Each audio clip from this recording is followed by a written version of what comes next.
Welcome back to Chronicles on the Focus, the podcast that dives deep into the lives and legacies of fascinating figures. I'm your host, Bob, and with me as always is the incredibly insightful Alice. Hi everyone. And Bob, today's subject is one that's very close to my heart, and probably to the hearts of millions of children worldwide. We're talking about the phenomenal Astrid Lindgren. Astrid Lindgren. The name conjures up images of mischievous Pippi Longstocking, the resourceful Emil of Lönneberga, and a whole host of other unforgettable characters. But beyond the whimsical tales, there's a fascinating story of a woman who defied expectations and became a global literary icon. Absolutely. Born Astrid Anna Amelia Eriksson in 1907, she wasn't born into a life of luxury. She grew up in rural Sweden, and her early life wasn't all sunshine and rainbows. Did you know, Bob, that she had a bit of a scandalous early life? She got pregnant before marriage, which, in those times, was a major social faux pas. Wow, I didn't know that. That just adds another layer to her remarkable life. She moved to Stockholm to work as a secretary, eventually marrying her boss, Sture Lindgren. But it wasn't just secretarial work.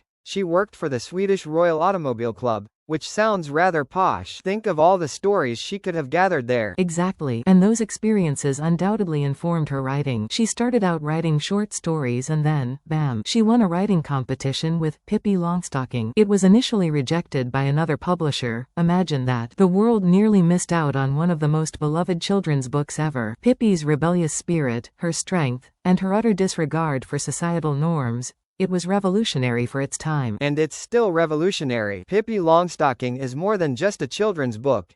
It's a testament to the power of imagination and independence. But Lindgren didn't stop at Pippi. She created a whole universe of characters: Emil, Carlson on the roof. The list goes on.